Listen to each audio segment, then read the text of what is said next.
Welcome, welcome everybody. Good morning. Good morning.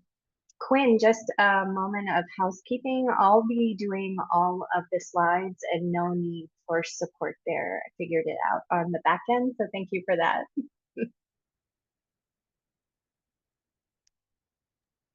We Sounds will good. get Thank you. started. Yeah, of course. We will get started in just a moment, everybody. We do have over 100 plus folks who have registered, so we'll give everyone a couple of minutes to get in before we start our presentation.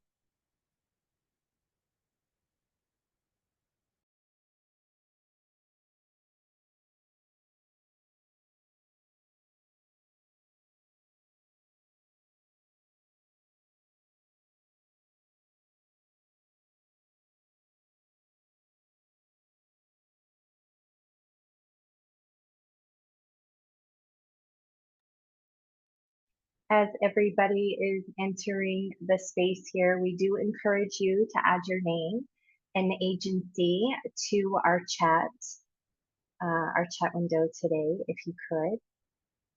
And of course, as a reminder, y'all will be saying this multiple times today, you will get a copy of this recorded session and a copy to the presentation materials.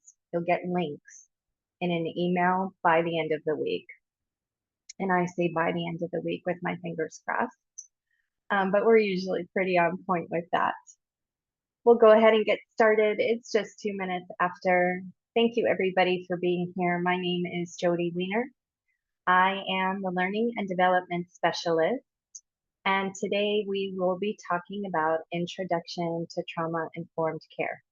This is part of our CAS Assessor training series for providers. And these trainings are required for new CAS assessors. And this training series has one more training next week. At the close of that training, you will be asked to complete a certification quiz.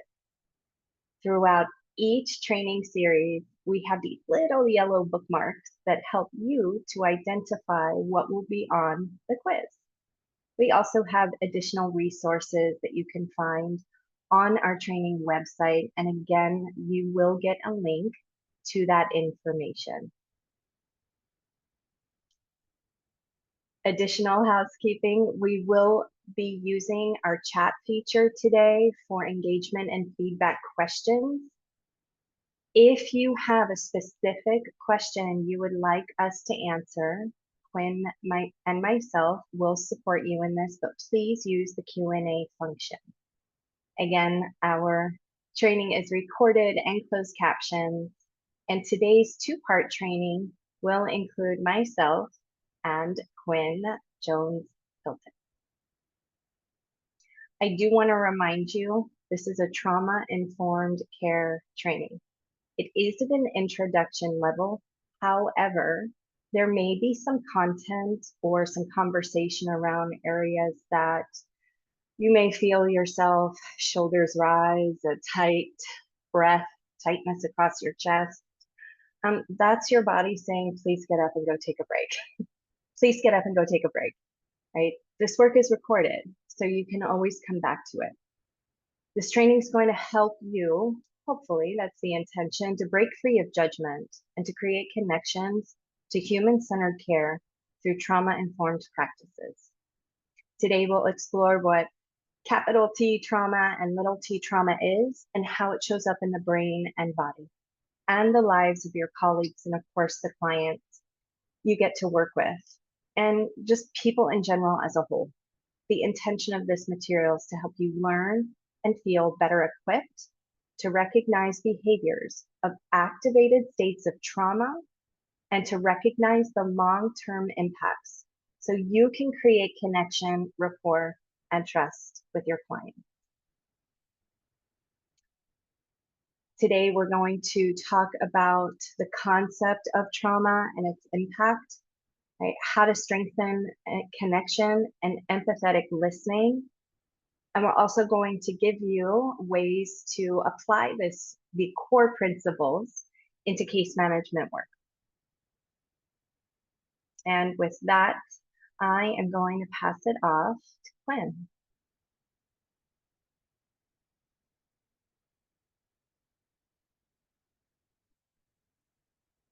Quinn, if you're talking, you are muted.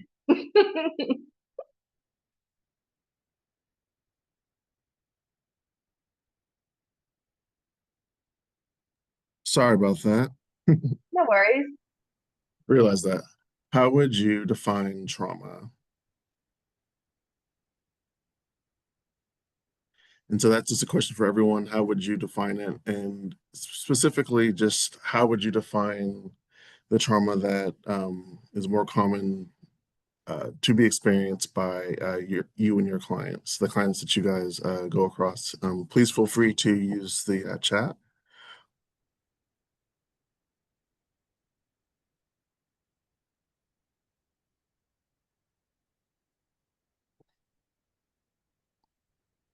Okay, we can go to the next one.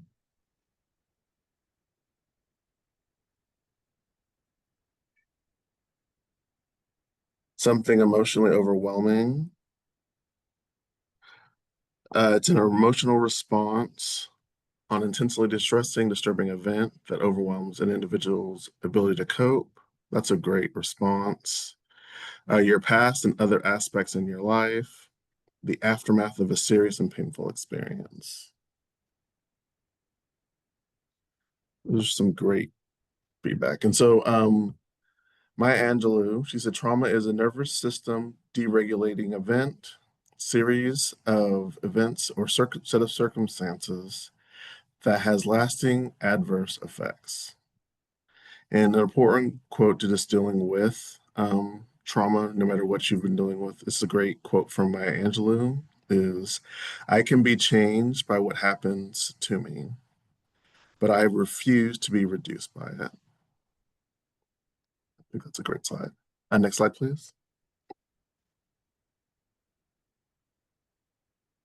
Defining types of trauma.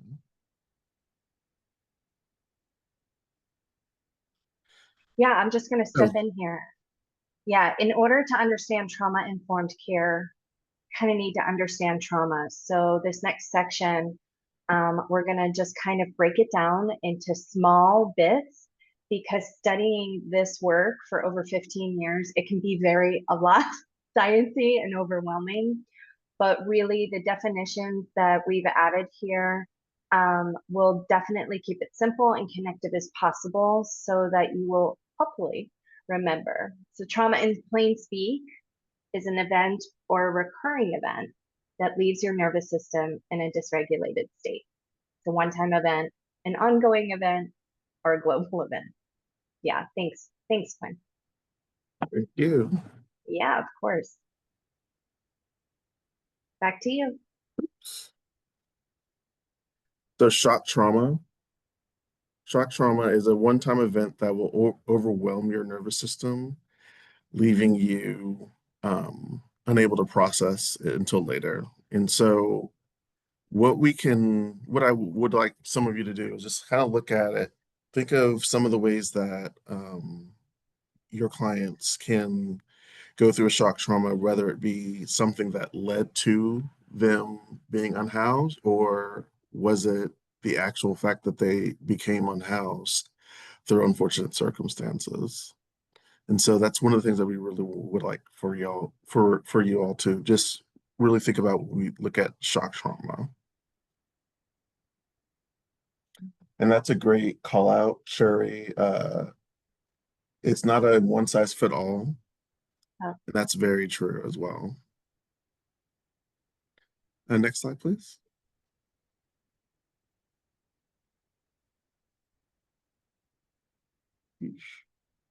Developmental trauma. And so developmental trauma, uh, excuse me, my mouse is not working today. I got your back, Quinn. Just let me know when to jump in. Yeah, I'm the here. screen is just weird for me. I can't read it. Sorry. Yeah, we had some tech issues when we began as well. Yeah.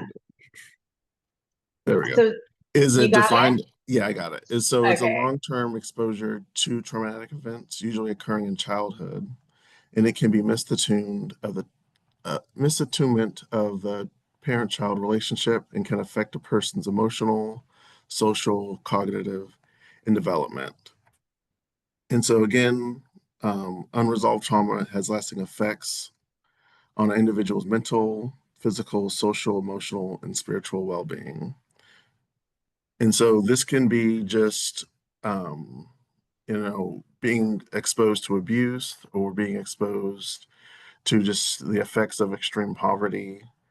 And this is just kind of over time trauma. Yeah, I think some other developmental traumas that are sometimes like, oh, I didn't realize that, right? A passing of a pet, like at a young age. Of course, not having needs met as a young child.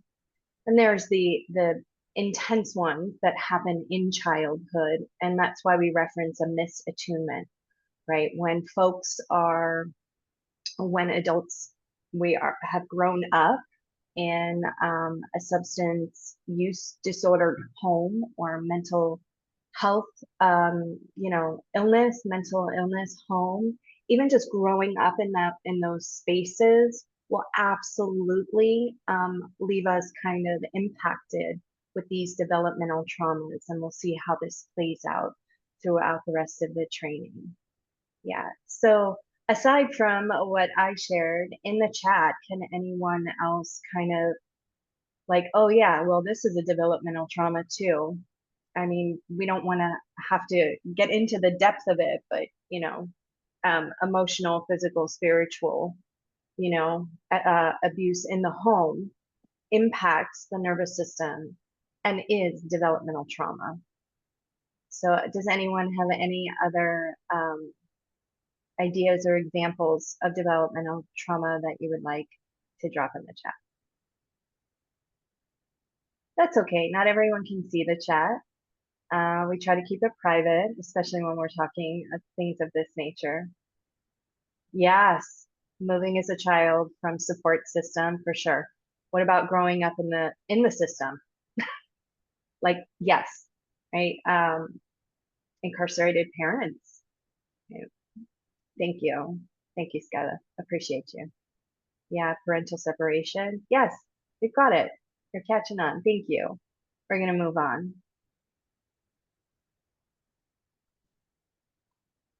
Right. Secondary trauma is the revolt is the result of exposure to the details of someone's trauma, causing a traumatic reaction, even though the trauma never happened to you directly. And so this is, when we think of client focused, we might also be thinking of which will be the next slide, which is vicarious trauma. But what the difference really between secondary trauma and vicarious trauma is the fact that is that someone might be actually witnessing the event, or they might still be involved in the event. Like something might happen in your classroom or in your home that you are aware of. And so that still has an effect on you. Where the difference is where vicarious trauma is where people are caseworkers, they're working with people or they're working in high stress industries that eventually takes a toll on them. And so this is really secondary trauma is still at the level of this is still the person has experienced something that they've either held in or that is still affecting them and manifesting in different ways. Yeah, that was great, Quinn. Thank you. I'm gonna add to that too that uh, secondary traumas happen most likely to all of us. I mean, we're in this work, right? So it's happening and we don't recognize that it's happening. And while it's happening and we're not recognizing it, we can't really support ourselves in the best possible way. So the second part of this training will be talking a little bit deeper about vicarious trauma and the differences between secondary trauma, compassion fatigue, and burnout, some other terms that we'll introduce later. But how subtle this secondary trauma can be is when a news story crosses your laptop while you're at work, right? we have to get onto the internet sometimes to access our work. And there's like this sidebar that pops up, and there's another new order, or there's a news story that just gets you, right? That's those very small, this is the little t. These are these very small secondary traumas that we are exposed to all the time. Yeah, it's subtle and not so much fun to talk about, but when, not so much fun to talk about, but when we have the information, we can do better, right? And Maya Angelou says it best. When we know better, we can do better. Yeah, I'm going to the next slide, Quinn, unless there's anything else. Yeah, I think I wanted to answer Christie's question. Would a survivor from a fatality be considered a secondary trauma? And I could see it kind of being a bit of a hybrid, just because I think that if you shared a common experience and someone passed away, that would still be considered a traumatic experience. And that doesn't mean to, and then the whole survivor guilt, I understand that as well. Like that definitely falls into that as well. But I would consider that actually just a firsthand trauma event. But it could be both ways. Yeah, I think that it is a great question and it's nuanced for sure because survivor from a fatality, like a car accident, shock trauma, right? If that person was involved in the accident, and I'm just using that as a reference, that for sure gets the shock, the big T, right? The shock trauma and living through that. And I think the long-term secondary trauma is absolutely like, so it's both and, right? And what we'll find as we move through the terminology is that they're layered and that not a single person, I'll say it now, not a single person still breathing has like, I don't have any trauma, right? Because it's coming back to the simplicity of the definition. It's a dysregulated nervous system.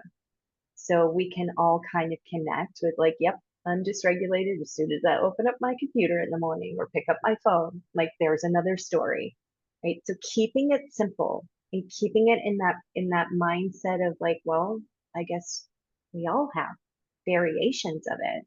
And that will allow us and set us up for success as we learn how to apply trauma informed care practices. And that's where we're going.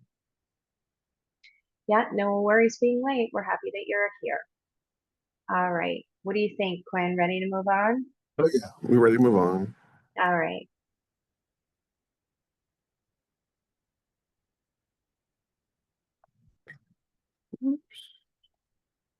So Quinn did mention on the last slide about vicarious trauma, and it refers to, this is the difference, right? It refers to a change, to the changes in a person's beliefs, their worldview, and emotional responses that are a result from repeated exposure to traumatic material.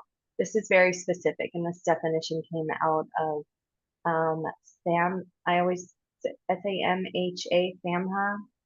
And just to back up, this work has been developed through many layers of licensed mental health professionals, our team of people with lived experiences, as well as educators that their niche, their expertise is trauma education. So there's some validity to all of these definitions and recognize that like, okay, we're getting like right to the heart of it and some really deep material. So vicarious trauma can lead to shifts in how you personally perceive safety, trust, and the overall meaning of life. Right. And when we're talking vicarious trauma, of course, we can talk about family members of people that have experienced direct trauma. We're talking about most for this training specifically, you, our homeless response system professionals. Yeah. Anything else you want to share, Quinn? No, that was great. I do think there is that difference between Yeah, what secondary is and what vicarious is, and so I think that's great that we covered that. wonderful. All right. So generational trauma is a widespread trauma that affects an entire culture and influences generations of the culture beyond those who experience it directly.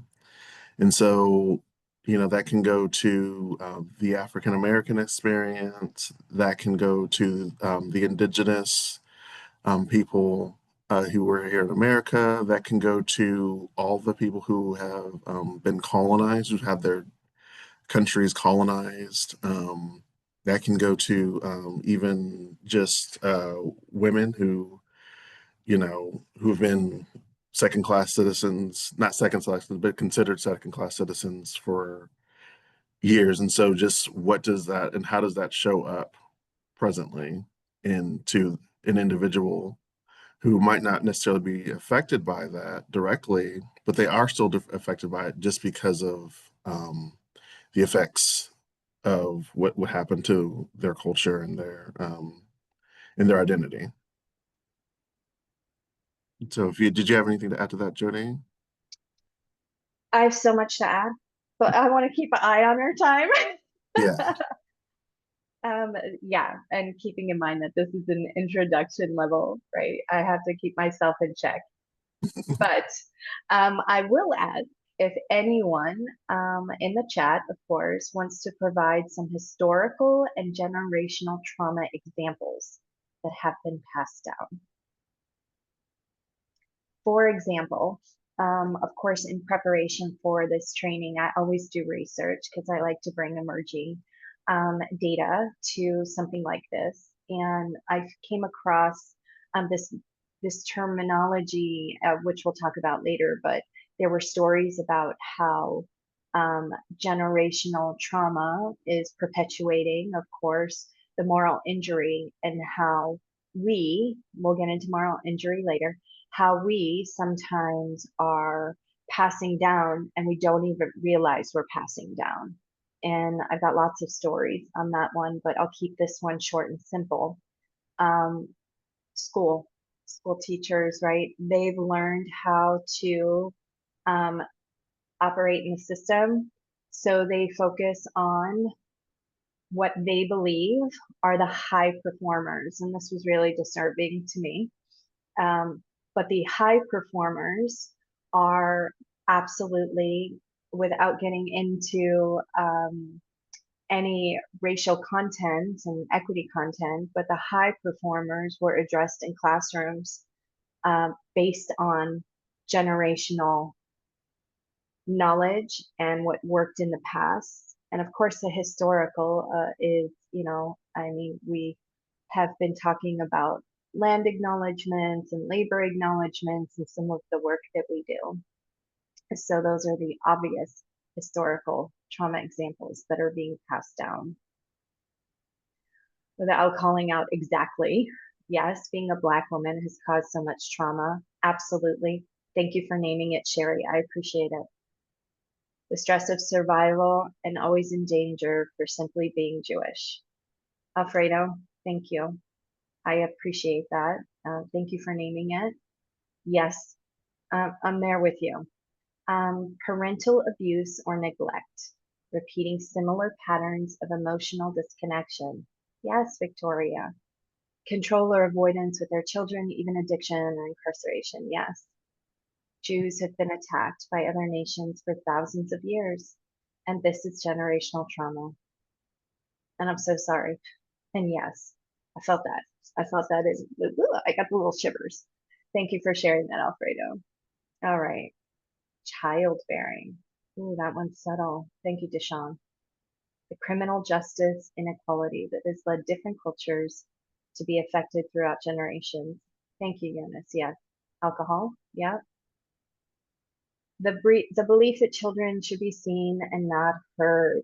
Oh, yes. Thank you. Thank you, Christy. Families who have endured war, genocide, or forced migration may carry the weight of these traumatic events. Thank you, Christy. I appreciate you adding your voice here. I'm so happy that you're joining us. All right. Thank you, everybody. Whew, I don't know about y'all. I need to take a breath. Quinn? I'll pass it over to you. No problem. Thank you. So the next slide that I kind of want to go over with you all is just the micro macro of how aff- how trauma can affect just everyone in the community. And so first we kind of start off with individual trauma, which really, can be with that shock trauma, with that individual experience just by their own experience. Family trauma really can go back to secondary trauma, where you're seeing things that you're not supposed to be seeing, or things you're experiencing things that are traumatic, but they're not necessarily happening directly towards you. And then vicarious trauma is, being a lot of the clients that we experience, they're going to be part of those affected groups that are unfortunately targeted, but this just being exposed to that trauma of um, being part of those unique groups.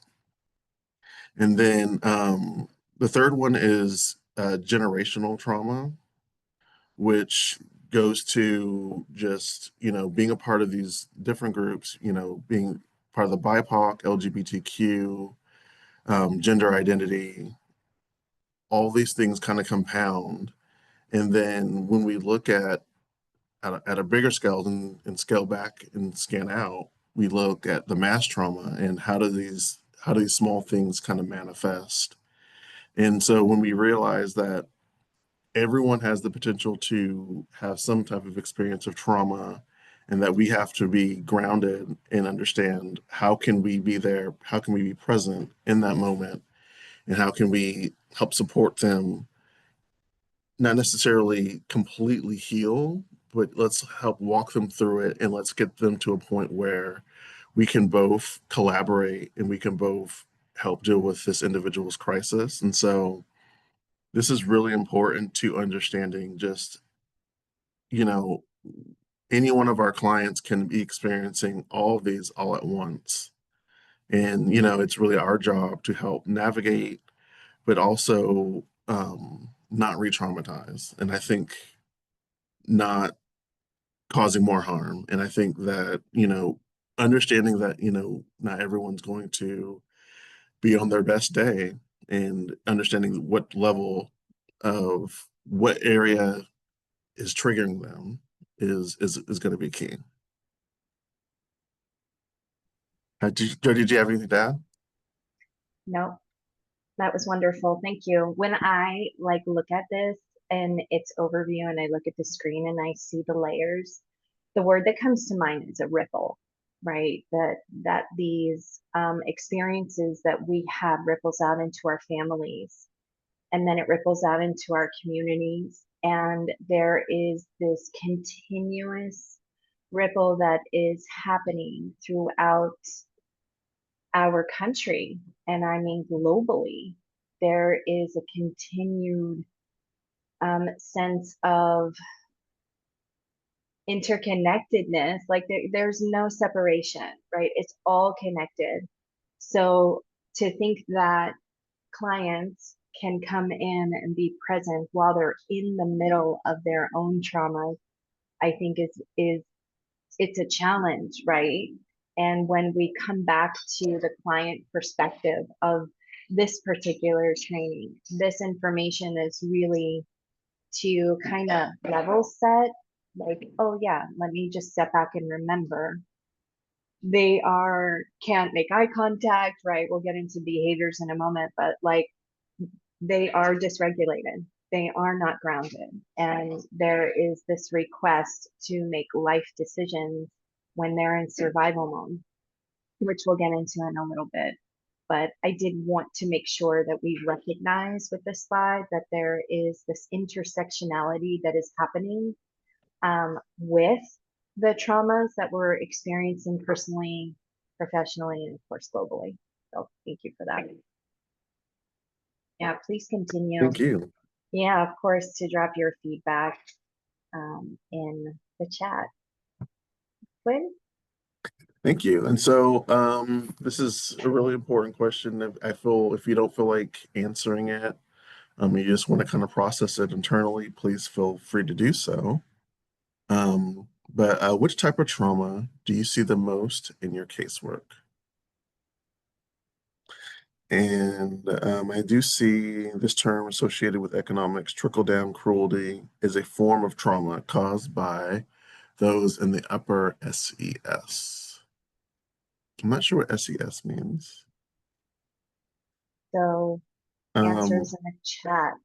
but Are I do you able see, to see them, Quinn? Yeah? yeah, I see DV, generational, sexual abuse, which falls into many categories, socioeconomic status, Okay, that's the addiction, puppy. yeah, abandonment, rejection. That's a really good one. I think that's one that a lot of folks don't really understand is the isolation of experiencing homelessness. Yeah, that's a good one, Daryl. Economic and desensitization. Financial trauma. Yeah. Overcrowded living condition, being at risk of homelessness. Yeah. Thank you. Homelessness and blaming the victim. Sure. Thank you for adding to the chat. We Mhm. appreciate it. Oh, yeah. Yeah. The moral injury of being homeless and witnessing the systemic harm to others. Yes, Indiana, thank you. There's not being shunned by an entire community because you're homeless is trauma. Yeah, for sure. Receiving notice of eviction is an entire new failed support. Oh, thank you, Richard. Dual diagnosed clients experience a lot of different traumas. Foster care. Yeah. Great. Thank you for the work that you do, if I haven't said it yet. I know I usually start all warm and fuzzy. Um, yeah, but thank you. Thank you for the work that you do. Yeah. What do you think? Quinn, ready to move on? Yep, I'm ready. All right. Quinn, pop surprise. I added a couple slides. Oh, good. I saw that. Great. So now we get to talk about how trauma shows up in the brain and the body. We're going to keep it very high level so we can all connect to it in our day-to-day work. Yeah. Um, So do you want to read through this one, Quinn, or you want me to take it since I added it? You're muted. eh, no, feel free to take it. You can go ahead. Okay. Okay. So like to sit here and talk about trauma informed care, we cannot talk, we have to talk about the unconscious bias that comes with us into this work. So I'm going to attempt, hopefully it'll play this time. This was some of the tech issues we were experiencing. My hope is that the video and the continued conversation will help kind of connect the dots on the ways that our unconscious bias influence how we show up in our work and how trauma influences our unconscious biases. So there's a connection here. Our unconscious can process vast amounts of information much more quickly than our conscious mind. Part of the way it does this is via shortcuts. Without knowing it, we use our personal background, cultural environment, and previous experiences to make almost instantaneous decisions. This can lead to problems, especially in matters where we should use rational, unbiased thinking. Our unconscious can be fallible. We can make snap decisions about people, categorizing them according to gender, race, age, sexuality, and other characteristics. Within milliseconds, we judge if someone is like us and belongs to our in-group. These are the people we may favor. Unconscious bias can have an impact on our decisions without us even realizing it. Research shows that if I were a man, you would be more likely to be nodding along to this animation. We trust male voices more than female voices. We can mitigate the impact of unconscious bias on our decision-making by raising our awareness of it and addressing our own biases proactively.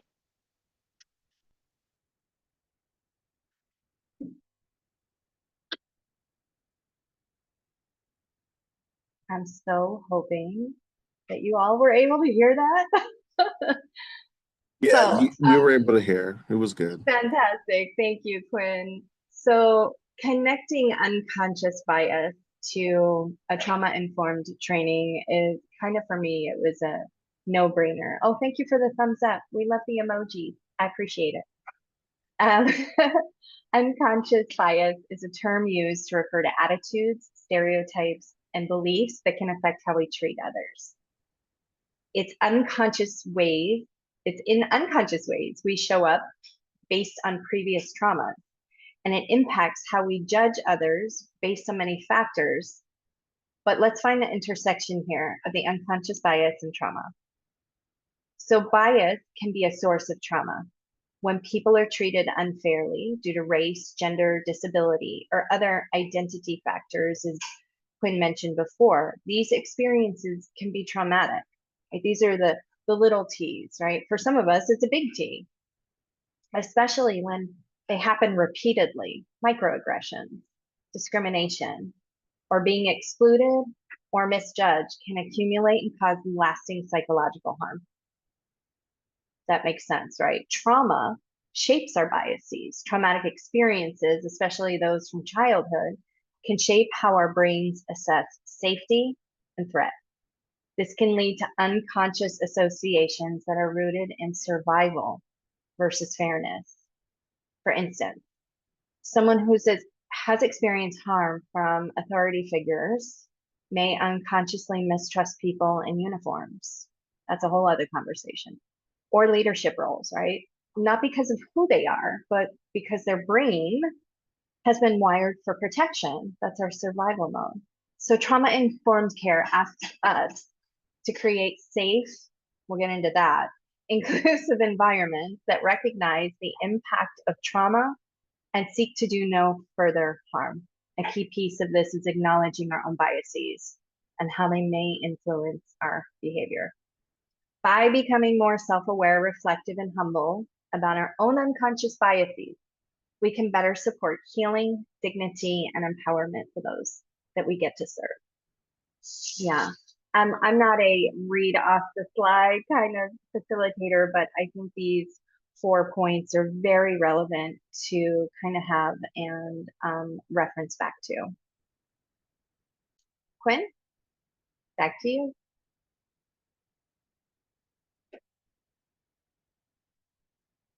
You're muted. Darn it. Thank you.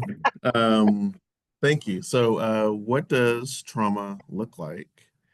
And so we have these kind of 3, 5 flight, fight, flight, freeze, fawn, and then the other fawn is attached.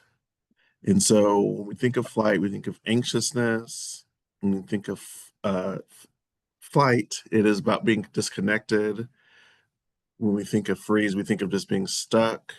Fawn, there's this collapse. And then there's the other fawn is which is being overly attached and overly dependent. Next slide, please. Or unless you wanted to add anything. Again, I always want to add things. These lists are kind of to help you, our providers, make a connection of what you're seeing with your clients, right? It's not a categorization tool and how to address it. It's, again, a pattern of recognition. That's what this slide and the next one is as well. It's kind of like, oh, well, yeah, I see that in my clients for sure. Okay, so it has nothing to do with me as a provider in my work, right? And it's really where they are when they show up. Yeah, thanks, Quinn. Thank you. Trauma impacts. And so individuals process traumatic events differently, and those who experience traumatic events may or may not experience any lasting effects.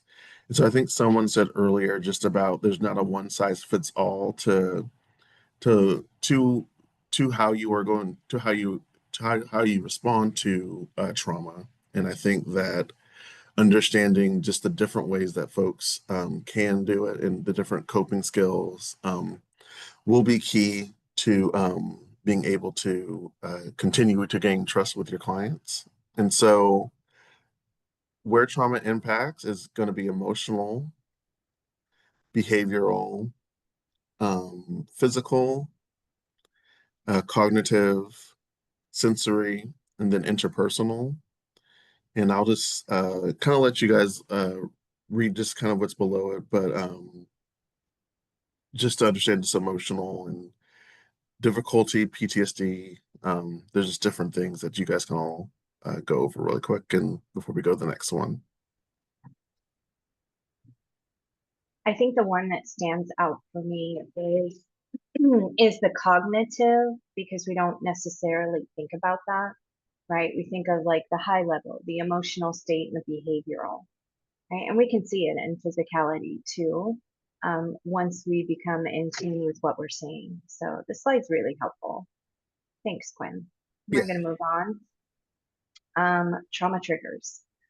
So one of the biggest challenges for trauma survivors is triggers, and trauma triggers specifically, are things that unconsciously remind us, them, you, of past traumatic experiences. This is more than a simple reminder. It's actually a physiological survival response. So without being too sciencey here, we need this part of our brain to kind of step in to keep us safe if we have not yet fully addressed and integrated these traumatic events. Given the folks you get to support are in the middle of active trauma, expecting them to be present is a big ask. So I love this image, the backpack. When I often teach this work, I talk about how we are every single one of us are walking around with an invisible backpack. And sometimes it just spills out at the most inopportune moments, right? In ways that we didn't really mean to, like, oops, that came out the wrong way, or we have a explosion of emotion. That's a nice way to say it. So just keep in mind that some folks have their backpack is very tightly sealed and neatly organized. Great for them. While others may have their zippers half open, right, with content spilling out. So the big emotions you sometimes will see and receive are simply this. The intention here is to recognize that this backpack is always present and it informs how clients show up with you. So we're mindful about not re-traumatizing. We've said this a few times, and causing no harm, right? The reminder here for you as providers to be mindful, to hopefully show up with no judgment or blame or shame, and think about, well, if they missed an appointment, we're not going to shame them. We're not going to blame, right? Or cultivate any kind of judgment, and hopefully, stay within a human-centered and strength-based approach. And that is trauma triggers. So, Quinn, moving along. Yeah, so we have another wonderful video, and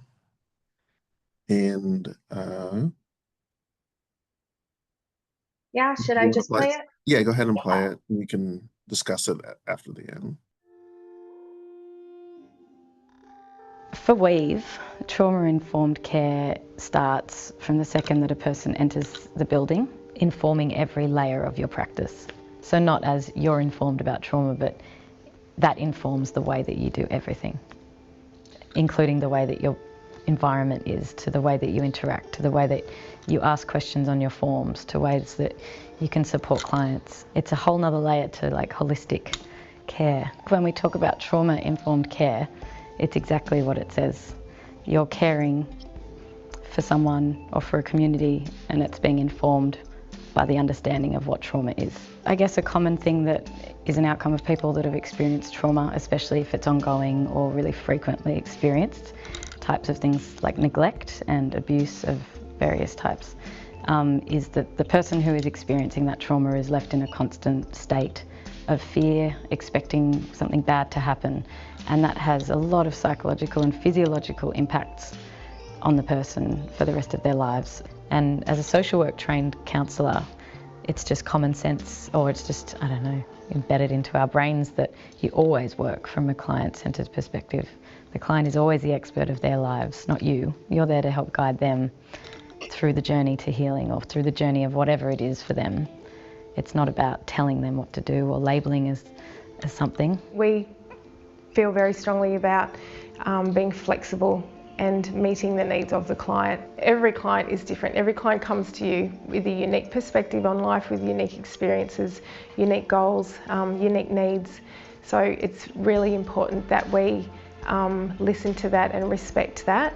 It's not a one-size-fits-all. We switch the question around. We don't ask what is wrong with you, we ask what has happened to you in your life and how can we support you. It's essential to look at that person as a whole human being, not just as the presenting behaviours that you see before you when they come in to sit, you know, to your office or to sit in the chair to have counselling. Before I came in here, like I didn't really know where my life was going, to tell you the truth. But yeah, since I met Ainsley and she's been my caseworker, you know, she kind of guided the way, and yeah, I reckon my future looks brighter. I think one of the biggest challenges of working from a trauma-informed perspective is actually working alongside so many organisations that aren't working from that same perspective. If we could all work from this common ground, I think that people would just have so much more productive work going on and so much more success in their recovery. At the end of the day, most of the work is done within the relationship that you build. So if we have a good relationship with our community, with the individuals that we're working with, we will see healing, you know, we will see mental health being able to be managed, we will see suicide rates drop, we will see drug and alcohol problems not needed in a person's life anymore because they have an understanding of their mental health and their trauma.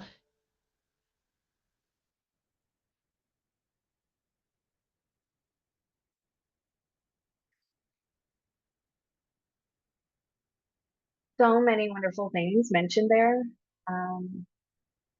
Relationship building, right? And standardizing across organizations. If all of Sacramento's COC homeless response system for trauma informed, that would be beautiful to see. Yeah. Quinn, anything before we move on? No, I didn't have anything. Great. Thank you so much. So now we get to into the pillars of trauma-informed care and ways to apply it to your work. So I love these facts. Last round, if you were with us last time, Christy Smith got to present this, and I wanted to acknowledge her additions to this training. It's really relevant. She shared these facts. In 2025, a substantial proportion of individuals experiencing homelessness have encountered various forms of abuse and assault, including sexual abuse, physical assault, and threats with weapons. In 2025, the average age of death for individuals experiencing homelessness is approximately 50 years old, which is significantly lower than the average of 78. So why should we practice trauma-informed care? Because it works, right? When clients feel a sense of safety and are actually heard, they're more likely to engage, build trust, and move towards stability. Trauma-informed care also potentially helps to prevent re-traumatization, potentially helps. Right? If a client has experienced abuse, homelessness, or discrimination, we don't want your interactions, to add to their distress. So instead, we attempt to create a space where they feel respected and supported. And that's the foundation of healing. So we're going to move through these pillars.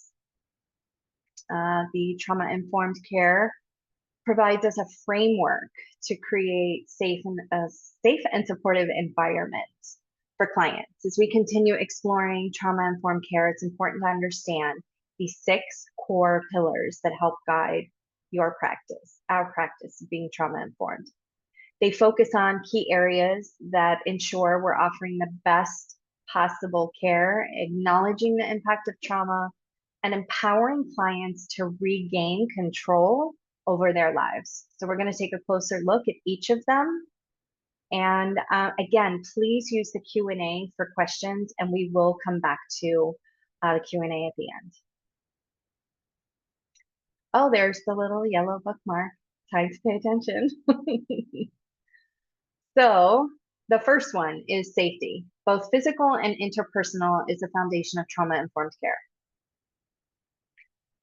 I'm going to talk about safety because what makes me feel safe and what helps Quinn to feel safe are 2 different things. So utilizing the principles of hopefully creating a safe space is really what we're talking about, because we don't know what a client or even a colleague needs for safety.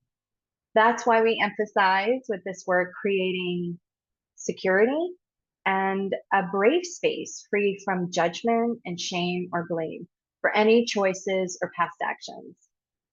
So some recommendations are to take your time, be casual and compassionate with focus on creating connection through active listening skills. Ask clients what they need to feel secure enough to move forward with you. That's kind of simple, right? Invite your client to set the pace, even when agencies require metrics. I know that dance, I've been there too. An example of safety for your clients would be balancing being open and transparent while not asking questions that are personal and unnecessary. Safety for you matters too. So think about what you need to feel safe in your role.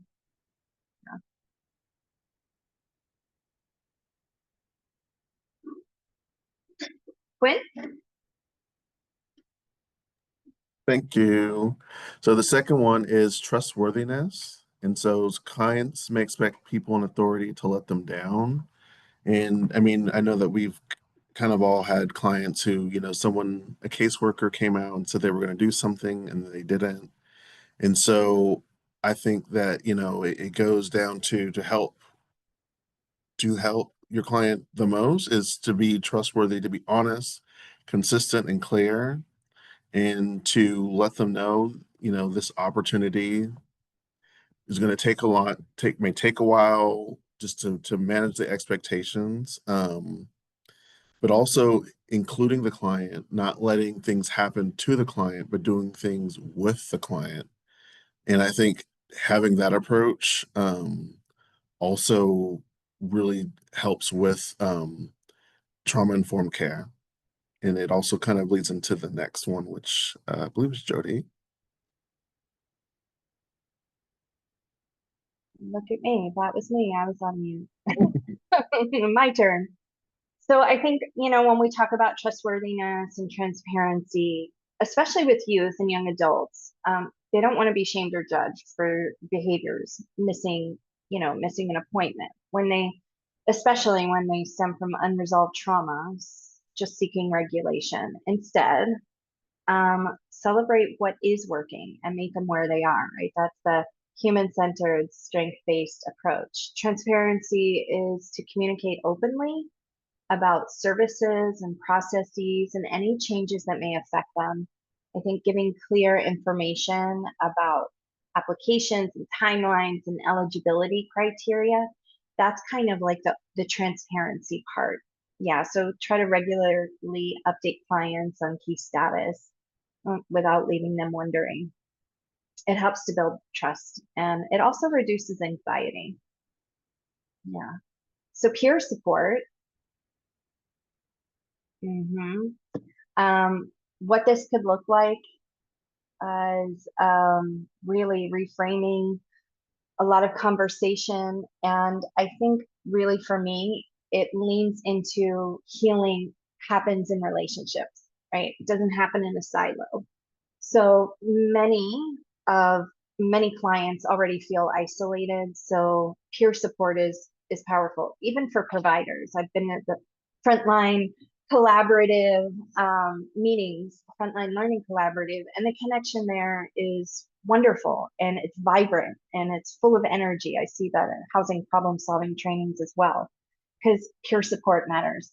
Connecting clients to support groups, connecting clients to mentorship programs or people with shared experience helps as well. And peer support goes beyond connection. It also leans back into the transparency and freedom of choice. Clients don't always ask why we do things in a certain way, and often due to overwhelm and shutdown, as we learned earlier in the training, right? Providers may not think to explain due to workplace demands and caseload challenges. So for you, just pausing for a moment and explaining a little bit more and providing context, the why, what, and how supports a client's nervous system. And it helps your clients feel, hopefully, I use the word cautiously, feel a little more safe and engaged in the process. Yeah, we're going to move on. To collaboration. And so it's, we don't want you to have this distinction between client and caseworker. We really want it to be a partnership between a caseworker and your client. And so it just really goes into involving them in all decision making in the process and respect their input. Allow them to co-create personal plans and ensuring that their preferences and strengths, as well as setting realistic goals and not necessarily holding them accountable, but also holding yourself accountable to make sure that they are able to achieve their goals, and if any adjustments need to be made, the client is involved. This isn't for the client, this is with the client.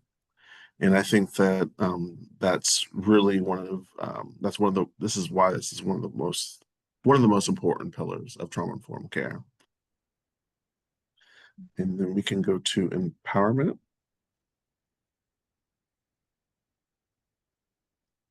Jody? Yeah, thank you. Sorry. That's okay. That's okay. I love talking empowerment, y'all. If you know me, you know this is my sweet spot. Empowerment with clients who have often experienced, not often, they've all experienced trauma and they're in the middle of it, right? Often feel powerless. Providers could potentially help remedy that over time. So a way to foster empowerment is through active listening, validating your client's concerns. And that is a whole lesson unto itself. But active listening is really being quiet, allowing the space for your client to speak, and then listening for ways to validate them, not just with words, but eye contact and shaking your head. Even your body language will show if your client will show the client that you're with them. If you're looking over here at your phone or in another screen or something else that's going on while they're speaking to you, that's not the connection. That's not active listening, right? So active listening gives them an opportunity to be heard and seen, creating connection. And we can also, through empowerment in this pillar, we recognize resilience and we highlight client strengths and their ability to persevere through the adversity they're currently in. Self-sufficiency is another area. When clients see their input being acted upon, they start to believe in their ability to influence their own outcomes. Empowerment is such a strong tool. It really is. For me, I think it's one of my favorites, right alongside safety. Yeah. So goal setting, right? Try to make goals to be small tasks, measurable, realistic, and achievable, right? This helps clients experience success. It reinforces their sense of control and confidence. And we'll move on to the next. Quinn? Yeah, cultural humility. And so, a lot of your clients are gonna come from different cultural backgrounds and just different practices. And so it's important that all CAS assessors are understanding cultural sensitivity and understanding just the different backgrounds, and as well as just being competent in the different um, the different types of cultures and understanding just some people might be offended by eye contact. Some people might say no eye contact is a sign of disrespect. And so it's just really incorporating these different traditions, these different cultural backgrounds into a plan into a service where the clients feel respected and understood. But also cultural humility isn't about saying I completely understand that I don't have anything to learn.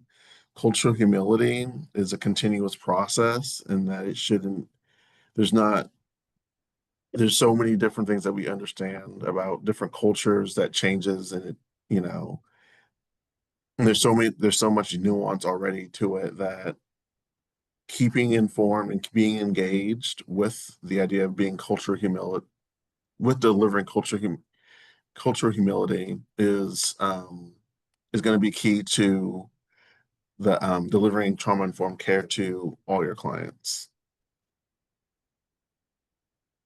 Thank you, Quinn.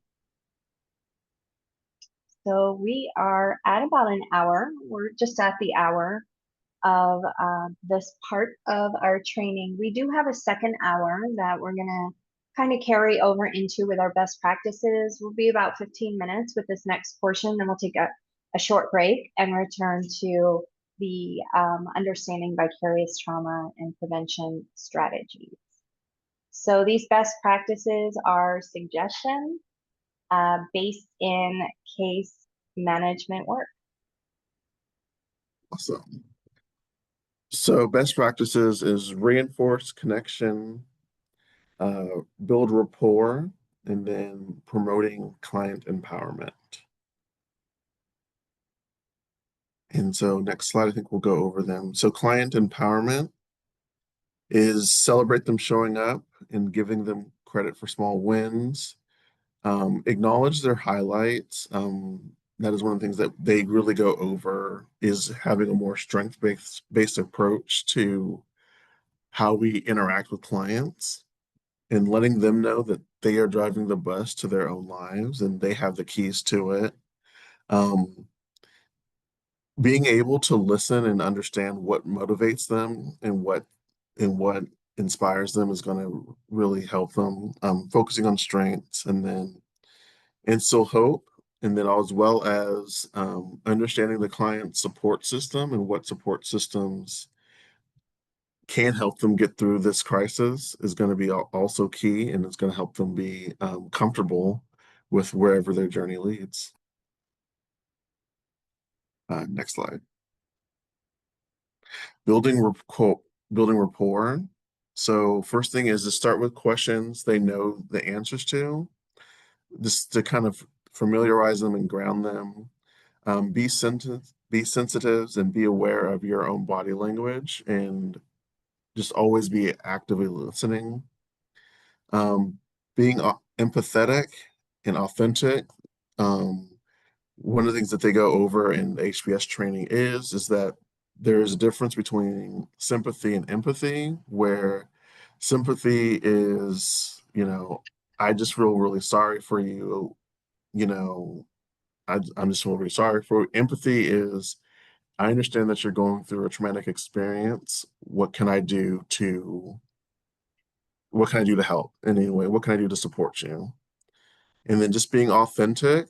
I mean, I think a lot of people don't realize that they kind of put on a professional facade, and they use a lot of jargon, and that can be, to a client, that can really hinder the ability to build rapport and to build trust. And so being authentic, being your most self is the best practice. Listen, validate, and answer honestly. That's kind of speaks for itself, but just listen, actively listen, and then validate. Be honest and reliable. Stick to your words and don't overpromise. There's a common saying that says under promise, over deliver. And that still holds true. If you're going to say you're going to be somewhere, you be there, even if the client doesn't show up. It's the fact that you showed up for them is gonna plant that seed. And it's also a lot more traumatic for a client to take the time out of whatever they're going to show up, and then the caseworker doesn't show up, and it honestly does a lot more harm and undermines the system itself. And so make sure they're comfortable, offer water and snacks. And so, yeah, when a client comes in, just offer them water, offer them whatever snacks you can, and just to help them ground set and feel comfortable. Next slide, unless you have something to add. I think one of our facilitators at our housing problem solving, Daryl Rogers, I think he may be still on the call, but he always shares this wonderful story of creating connection and how when he was working alongside a caseworker, that one of the things that stood out to him was how she met his hobbies. She inquired and learned he liked to read. So she would always have a book for him when he would show up, like a new book continuously. And it's such a small action left such a big impact for someone who potentially didn't have that connection in the past. So I think also the other thing when I was listening, I'm like, oh, I need to add this to the slide for next time. Sympathy, when we're talking about building rapport, sympathy separates and empathy equalizes. So I always like that little nugget there. We'll move on. Thank you. Sarah also said take them outside can also be very helpful so long as it's private. I think a lot of folks, I think Daryl also mentions that he doesn't like to be in like really enclosed spaces. And so just understanding, if you have to open a door, if you have to take a walk and have this discussion, I think that's also really important. Thank you for elevating that. Strength-based approach. And so focusing on their strengths in their process and by instilling hope and the ultimate possibility of changing and creating a better life for themselves and their families. And so I think that, we understand that, a lot of our clients don't necessarily always have the most resources or they don't feel that they have enough, but it's like focusing on the strength and saying, what do you have? Or before you were experiencing this crisis, what did that look like? And to kind of just ground set and put them into perspective about just being able to focus on the strengths and amplify them. Thank you. And so create trust. Clarify anything that you don't understand or confused by. I think that, especially in the moment, I think asking clarifying, especially when it's necessary to understanding eligibility or anything else, or just generally understanding a client, because it shows that you're also engaged into their experience, into what they're saying. Use language that does not indicate judgment or assumptions. And so, we might have an intuition about what they might be implying, but I think that unless it's really necessary for you to draw out, try to do it in a way that lets them tell it and gives them the space to express it. And so the last one is be careful about the label offender or perpetrator, as it could describe a beloved person. And so it's just about using language, even if we're talking about certain events and to a client, we don't want to necessarily use those type of language. Like even with instead of victim, you are a victim, you are a survivor. Um, is this those are another example. And then I think the next slide is you, Jody, right?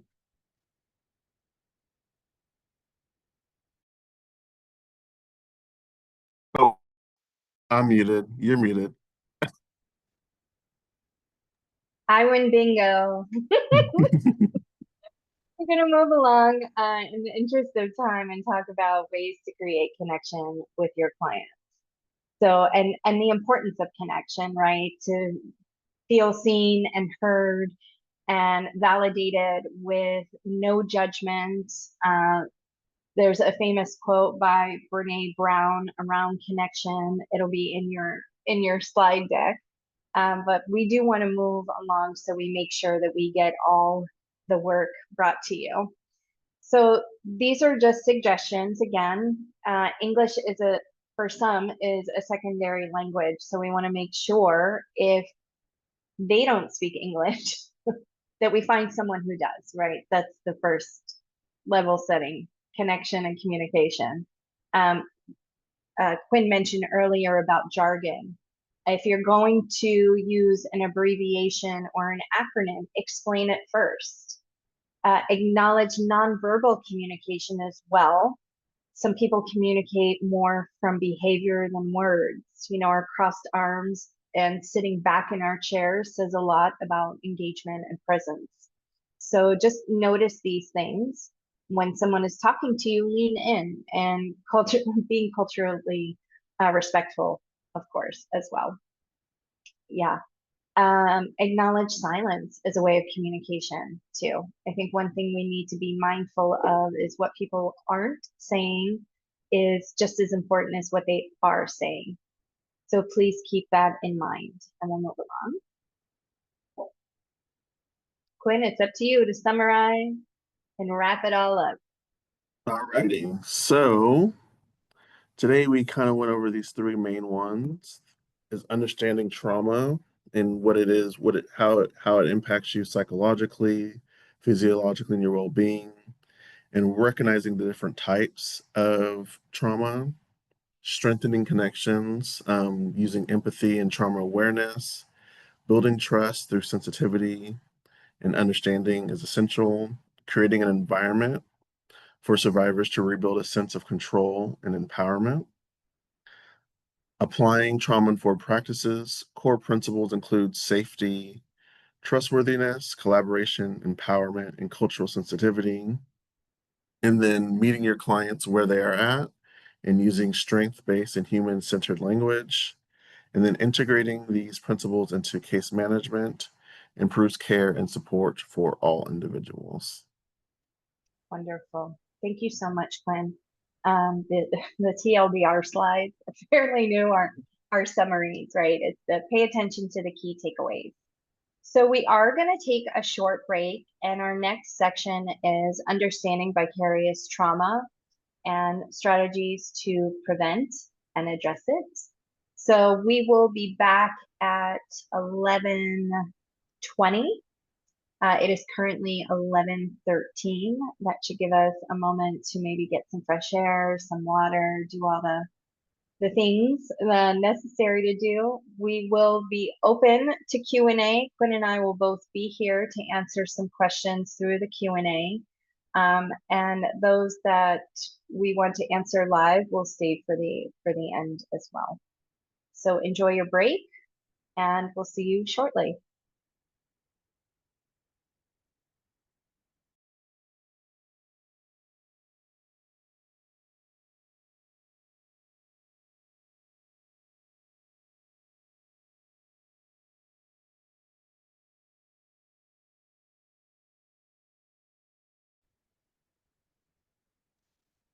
We are ready to get started with our second part of our training, recognizing the impacts of vicarious trauma. And Quinn, I'm going to remind you, you are on mute, and it is now your turn to speak.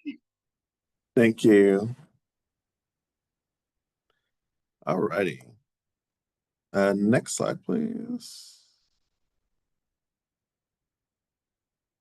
So the introduction, we're going to describe vicarious trauma, how it differs from burnout and compassion fatigue, and identify its emotional and physiological and psychological effects. And next, we're going to recognize the physical, emotional, and behavioral warning signs of vicarious trauma in yourself and others. And then lastly, we're going to develop some strategies for preventing and managing vicarious trauma through best practices, self-care, and support. So understanding vicarious trauma.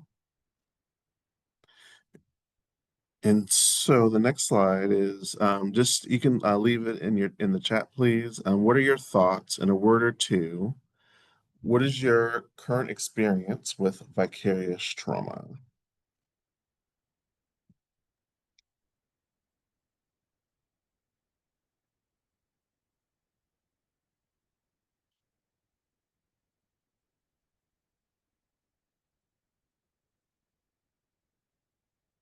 If anyone has anything, feels pretty difficult to process for someone on the streets. Yes.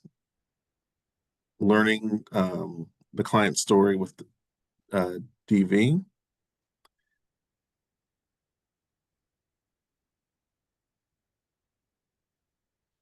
While in addiction, either your own or dealing with other folks who are dealing with addiction, that can also have a traumatizing effect. All right, anything else, or we can move on to the next slide. Supporting families dealing with homelessness, absolutely. Absolutely. All righty, so the next, we're going to go over a video.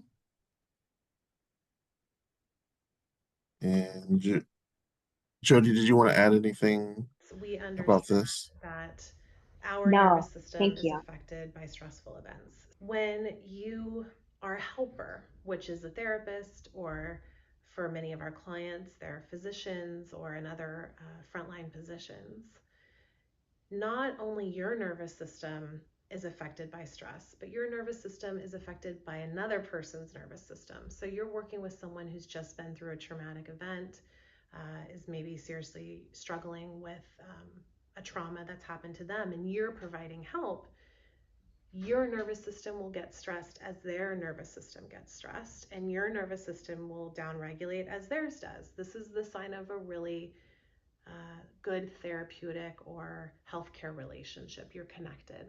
Some people describe this as empathy, right? That we can sink into another's lived experience and our body responds and our brain understands that this experience that I'm having is not my own, it's yours, but I'm with you. That can cause what we call secondary stress or vicarious trauma when you deal with it all the time. We not only teach the important self-care strategies here, through somatic interventions and things like mindfulness and yoga and sound bath and good exercise and cardio.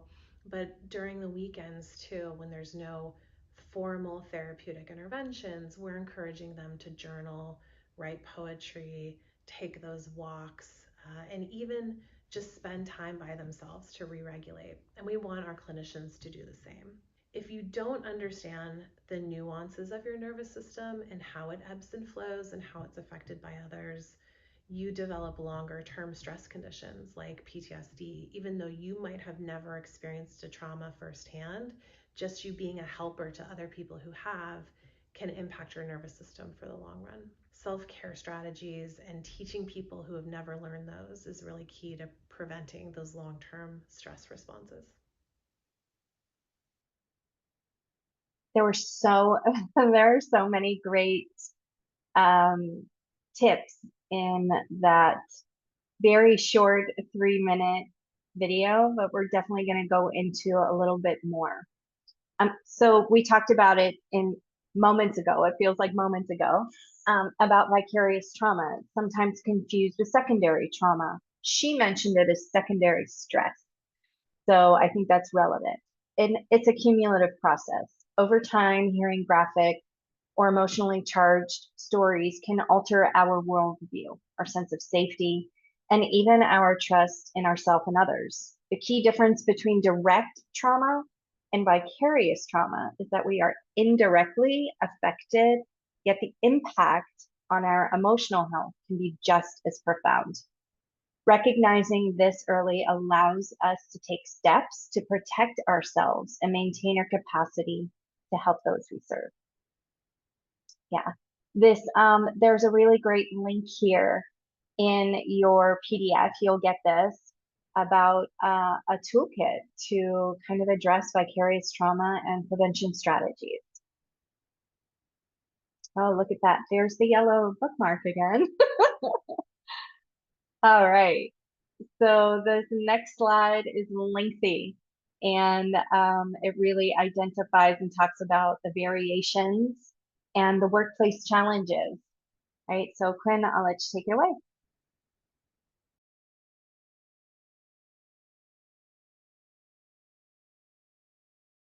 You're on mute. Hi, sorry about that. So yeah, the workplace challenges will be PTSD, secondary stress trauma, compassion fatigue, and then burnout. PTSD is kind of Jody went over, is directly or witnessing an actual event, and then just how it, and I think she also went over it with the video, just when you witness it and then it just kind of lingers on and then it manifests in different ways.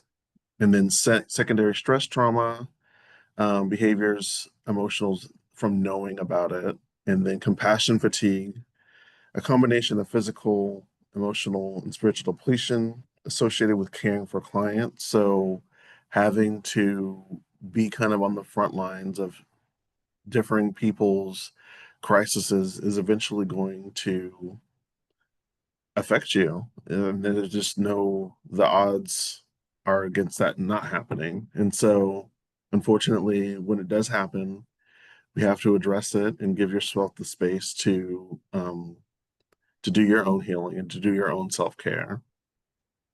And then burnout is a state of physical, emotional, and mental exhaustion caused by long-term involvement in emotionally draining situations. And so this doesn't only cover just caseworkers, obviously, but it also covers people who, firefighters, people in the military, police officers. And so, it's just being under constant stress and emotionally demanding can eventually lead to burnout and that you're just exhausted. And so, unfortunately, yeah, we have to deal with it where we can, but keep going forward. Thank you. I'm going to add one more that's not listed here, workplace challenge. And I mentioned it earlier when we were discussing trauma-informed care. And it's applicable to anyone within a human service industry, right? It's called moral injury. And that is damage done to one's conscience, or moral compass when the individual perpetrates, witnesses, or fails to prevent acts that transgress one's own moral beliefs, values, or ethical codes of conduct. Moral injury was first used to describe the psychological impact of like service members returning from war, but now it's starting to like gain traction in human service trainings and literatures. We recognize like we're part of these systems, right? It's a deeper one. I think it's relevant as we recognize that many professionals will experience situations in which they witness or perpetuate systemic injustices that negatively affect clients. It's just something to keep in mind, and that's a heavy one.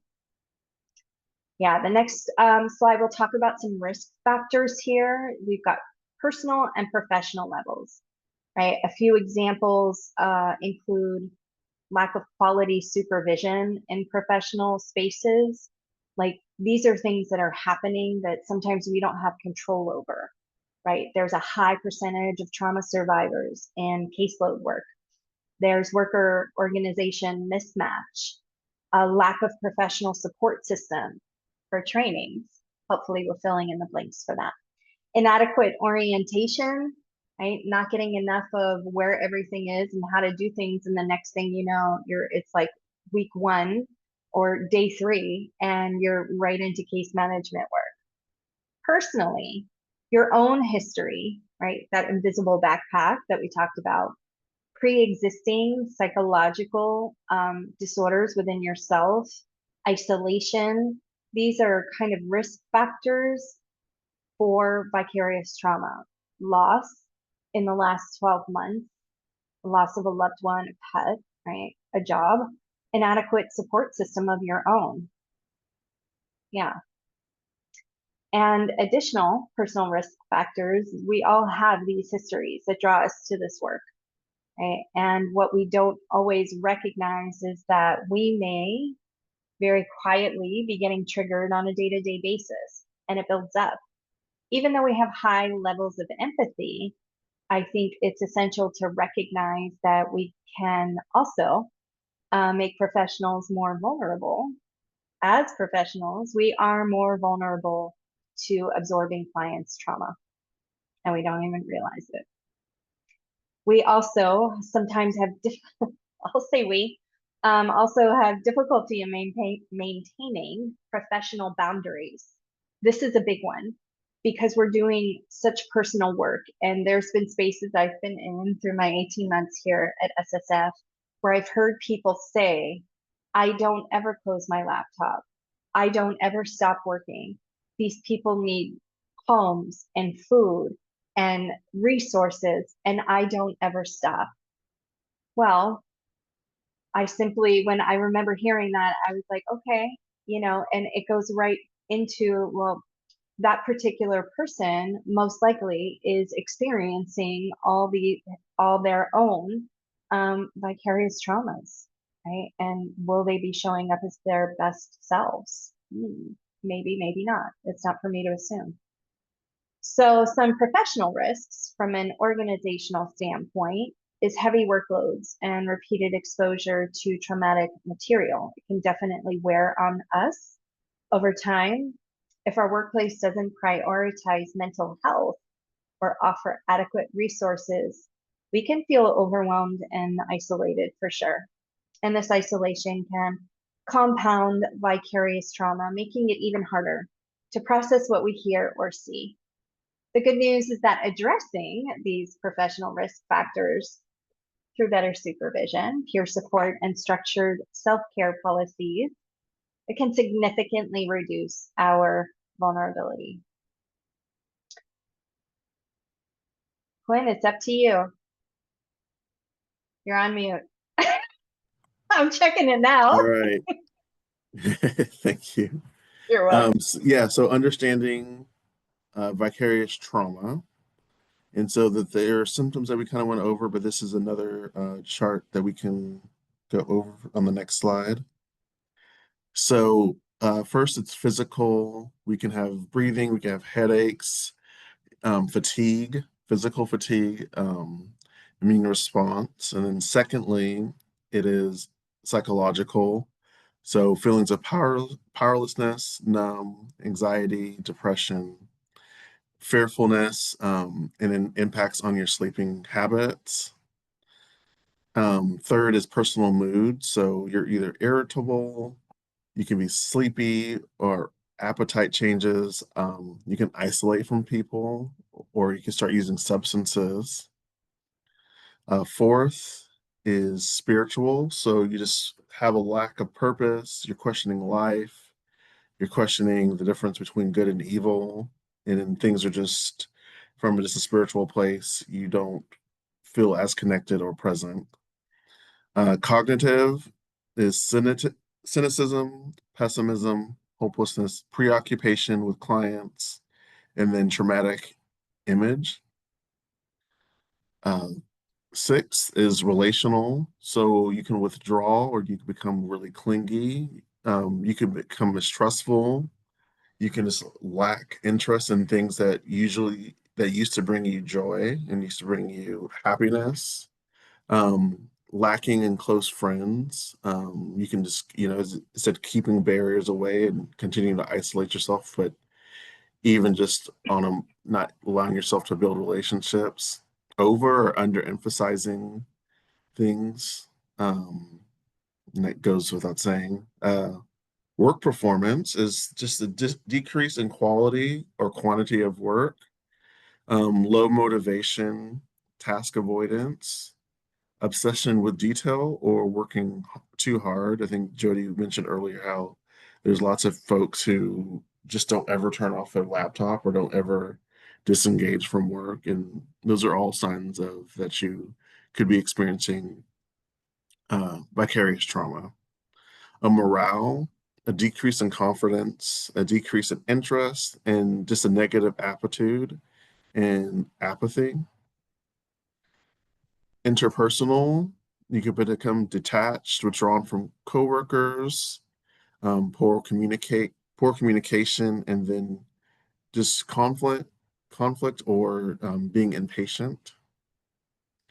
Work-life behavior, absent or tardy, overwork, exhausted, irresponsibility, or poor follow-through. Jody, if you had anything to add, please feel free. Oh, I have so much to add, but I want to be mindful of our time. But like this slide is like a check-in, right? You're gonna get a copy of this of this presentation material, but really this slide on its own is like a really wonderful kind of self-assessment tool to just check in. And sometimes we don't know until somebody says, "Hey, is this possibly happening in my life right now?" Right. I was in direct service for an organization for a short time. And it was only after I left that my family was like, "We are so glad you are done that work because," and they went down like almost a checklist of many of these things on this slide. And I was in it. I teach this work, I studied this work for over 15 years, and I was experiencing this and had no clue. Right? That's really subtle. So that experience in itself, of course, leads to like, hey, I can share it with you. This happens. We're in the middle of it and we don't recognize it. So really, if you are concerned, like, well, let me sit back and just kind of check in. So I think this slide's really helpful. Thanks for asking, Quinn. Yeah. Now we're moving on. So I want to talk about how vicarious trauma impacts an organization, right? Because it's not just about us in our roles, it's also what's going on at the organizational level, right? There's when we are experiencing an impacts of vicarious trauma to an organization, there's decreased morale, there's a lack of cohesion and communication, there's lost productivity and high turnover. I could go on because there's a lot, right? There's poor organizational health, meaning there is an erosion of our concentration and our focus on the mission of the organization. Decision making almost comes to a standstill, where there's a lot of like, yes, let's do this. Wait, maybe I changed my mind. Wait, hold on, let's do this. Nope. Well, we'll just pull back for a moment, right? It is very common. And it kind of explains a lot of things that maybe people don't recognize that's happening, actually is happening. And it's happening at an organizational level. Yeah, and we can't really talk about vicarious trauma without talking about vicarious resilience, because like both happen, right? And we hope that it's not all negative, right? Exposure to trauma narratives can also lead to what's called vicarious resilience. And this occurs when we witness the strength and recovery of those we serve. This is that strength-based, human-centered approach. And these recovery moments, these achievements, these celebrating the small things, it inspires us to find a deeper meaning and hope in the work that we do, and of course in our own lives. So over time, seeing clients overcome adversity and kind of have like the epic credit score, having like all of these wonderful things that they didn't have before, it's so inspiring. And I think sometimes when we're talking trauma, it's like doom, doom, doom, but like it leads, and it can lead, when we use the pillars, it can lead to this resilience And like, yeah, some of us are like, okay, I'm resilient. I don't want to be resilient anymore. I know that sentiment loud and clear, but I think it's relevant to call out and point out, yeah, like, okay, great. We don't need another badge of honor. Like, can we just not have to be resilient? I like that narrative as well. But I think it's relevant to call this out. Okay? Both and, right? We can't have one without the other. The dark and the light, they go together. So addressing, I like this slide. It's simple. It's about addressing vicarious trauma through awareness, cultivating balance, and of course, connection. So I love the quote here. Hope is not believing that we can change things. Hope is believing that what we do makes a difference. And I think that matters for all of us on the call. And we're going to go into some self-care practices. Yes. And we're doing really good on time, Quinn. And you're not on mute. Oh, Your turn. I thought it was you. Sorry, the EBCs. We are talking No, about what does self-care mean to you? Gotcha. Sorry, I was trying to put the video or the presentation in the chat. Thank you. I appreciate it. Self-care, personal, so movement practice, journaling, going out into nature, hikes, even just, kayaking, anything like that. Celebrate wins. So, don't always focus on what you didn't do, but focus on the tasks that you did get done. Focus, it's like we ask you to show a strength-based approach to your clients, but also take that strength-based approach to yourself. Mindfulness practices and then self-aware practices. Those are all just personal things that you can do as an individual to help yourself navigate through vicarious trauma. And then professional is just know your boundaries, know what as a worker, what you can do and what you can't do. Do not be afraid to ask for support. Even if it's just, if it's a work matter or if it's just, hey, I just need someone just to talk to, just don't be afraid to do that. Schedule breaks in between meetings. If you have a heavy day of meetings, don't just go straight to a meeting, but give yourself time to decompress from the last one before you go to the next one. Take mental health days.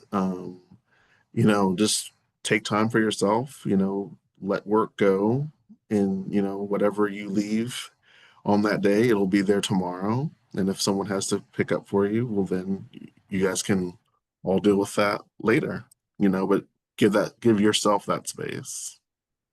Restructure your goal setting. So just be open about the expectations that you have on yourself as a professional and what you can really do for the organization, what your organization can really do.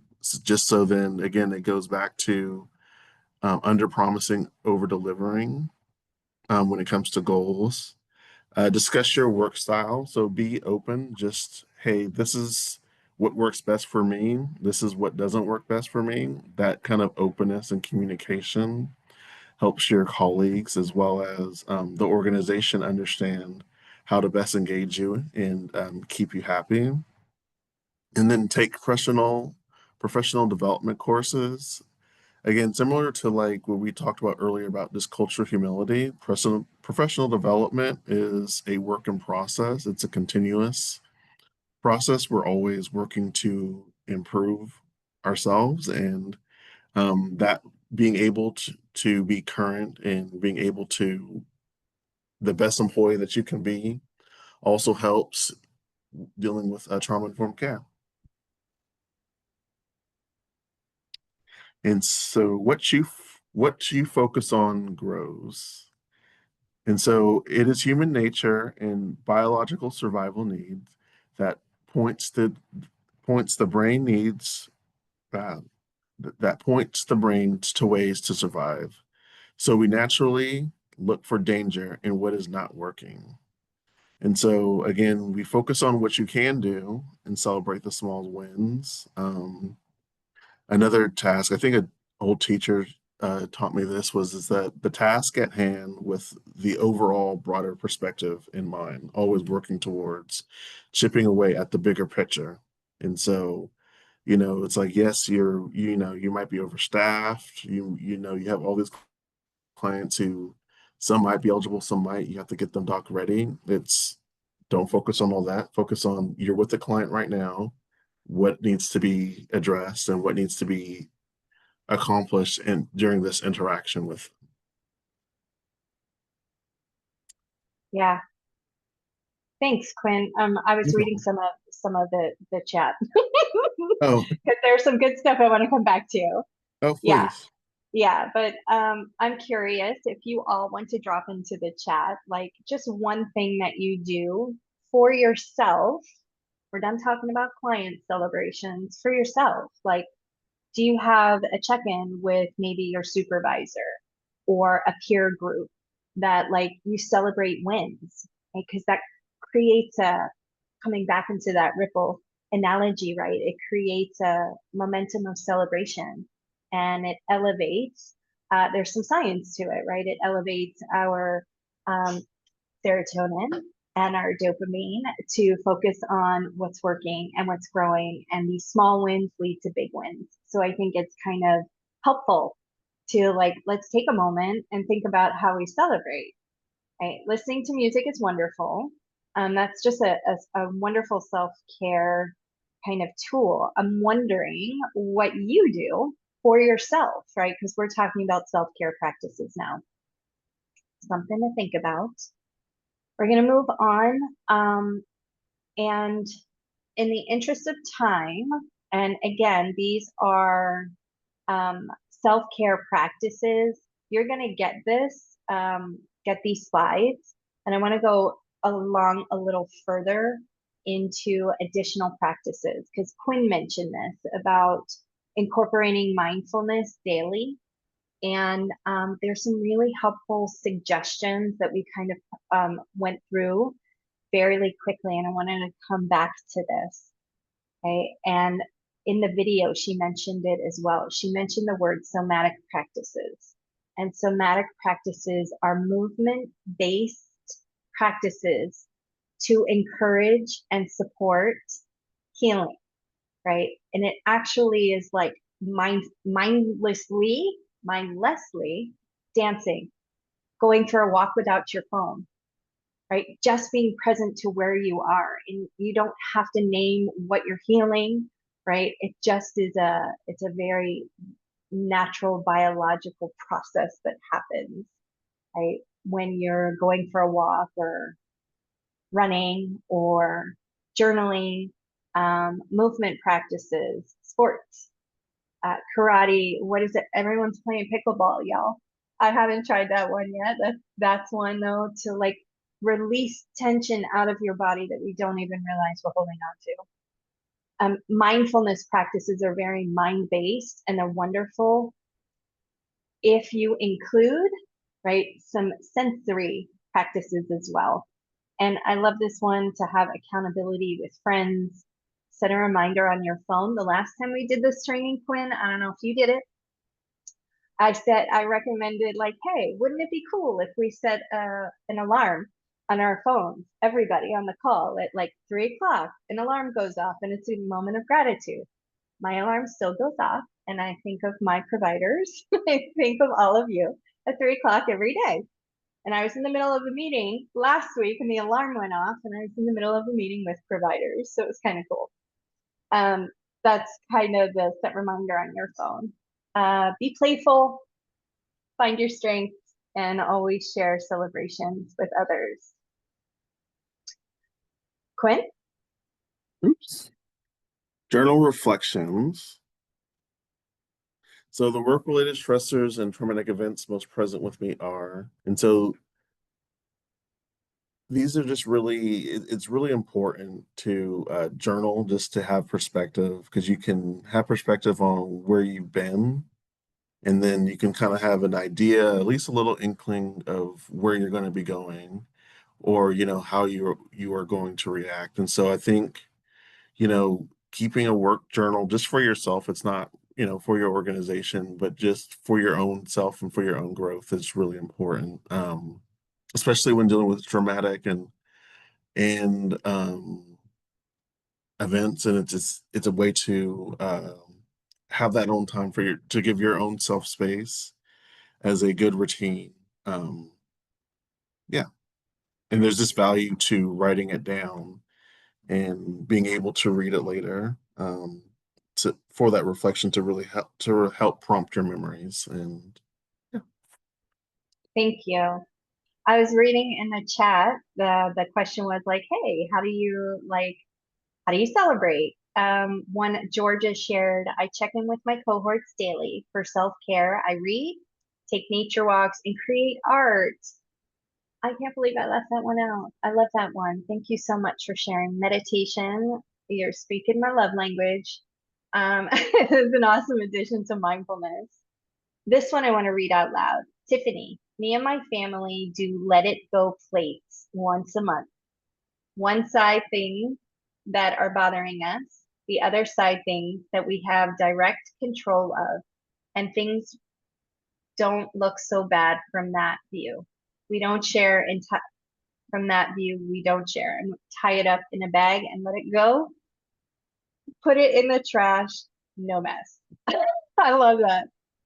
That was very cool. Can Quinn do voice work? His voice is very soothing. Tanya, there's a reason he's sharing the trauma-informed content. I know, Thank I you, feel the same Tanya.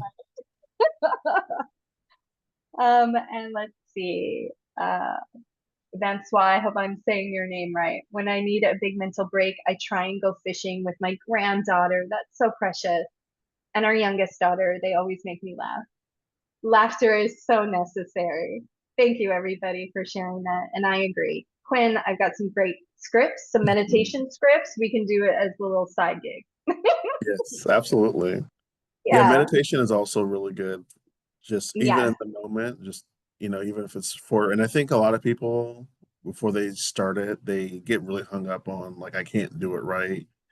And it's just Mm, like there's no real way to do it because it's for you. It's and so it's however you have to do to really help reset yourself is that's what's going to work for you. And if you ever want to share different ways, please do. But it's really for you to help yourself reset. yeah. Thank you for that. I could talk hours about meditation. I've been using meditation since I was 19, and it's been with me for 3/4 of my life. So it is a foundation. It is one of my favorite things to do, and it can be 30 seconds, it can be 5 minutes, it can be an hour. It's different for every day based on like what we have the capacity to, but it really does kind of ground you into the moment. This next tool, breathwork, is effortless. Honestly, it's effortless. It's accessible anywhere, anytime. When I first began working with SSF, our department was like, let's help everybody breathe better, right? And we started our meetings with this breath, and it takes maybe 16 seconds. This is a video. Again, you'll get a link in the email, like here's all the materials. But this is like Deepak Chopra teaches it, and he calls it 16 seconds to bliss. And all it is count of 4 when you breathe in, a hold for 4, an exhale for 4, and stay empty for 4. And it's so simple. It truly does take just 16 seconds. And when you do this for maybe 3 or 4 rounds of it, your nervous system just goes, ah, I needed that. And it can happen anywhere. It can happen at a traffic light. It can happen before you go into a meeting, when you're done your meeting. You can do it with your team. It really is a powerful tool that I think is underutilized. Yeah. So that is it for our tools. You'll get additional ones at when we do wrap everything up. There's some acupressure points I think is really helpful, and a list here of helpful apps. And I think my favorite one here is the Sim Smiling Mind. That's the one. It's called Smiling Mind. Everything is 100%. It's free. The app is free. It's wonderful. There's guided meditations, age-specific content that perhaps you can recommend to Tay. Youth clients as well. You can recommend these to your clients. Maybe you can even do some breath work with them, or a reminder like, hey, let's breathe before we start this. So that's it on our vicarious trauma summary, our practices. This is your reminder to recognize your warning signs, right? Go back to that slide and like check in with yourself maybe once a month is a good practice. And then some prevention and management strategies. Yeah, and Quinn, we get to talk about what's coming next after next week's training. I'll leave it to you. Awesome. Thank you, Jody. So the next steps are going to be, so after the trainings are all done, I believe by the end of that week, you should be receiving an email. And so if you are here and you have not done the HMIS part, please do that part before you apply, because you will not be certified and you'll have to go through the certification process. And so there is a link to our site, and I'll put it in the chat in a second. But that leads to this checklist. But so basically, after your supervisor has submitted the form and you've gone through the HMIS process, after you've gained access to HMIS, next slide, please. You are currently where you're at, where it is attend the CAS Assessor training series. And so if you are already currently a CAS Assessor, thank you for some of you. I do see some of you who are already CAS Assessors. Great to have you back again.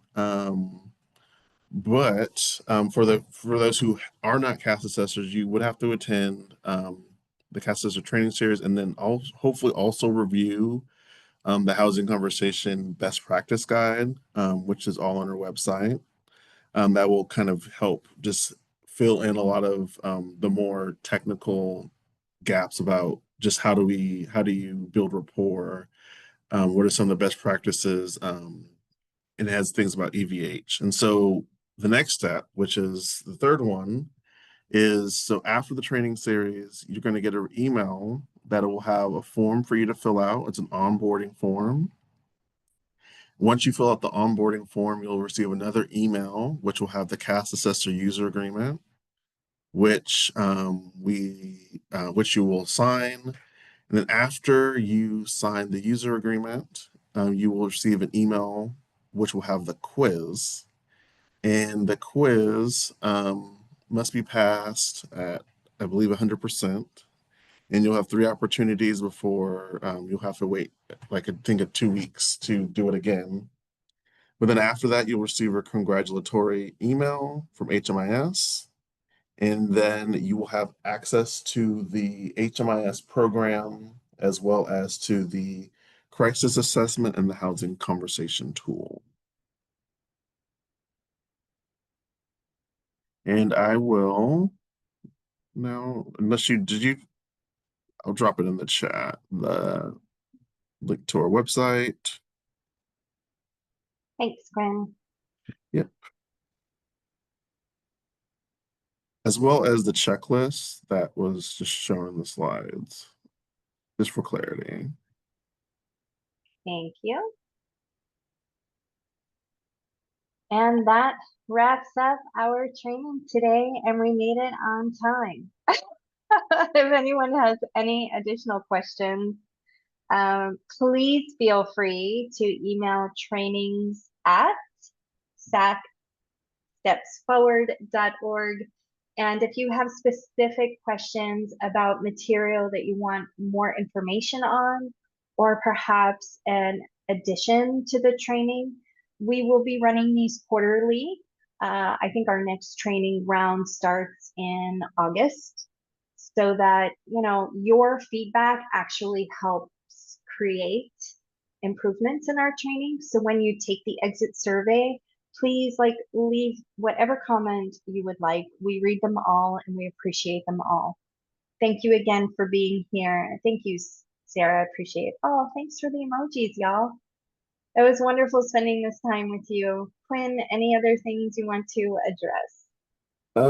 No, I think I just wanted to say again, thank you all for attending.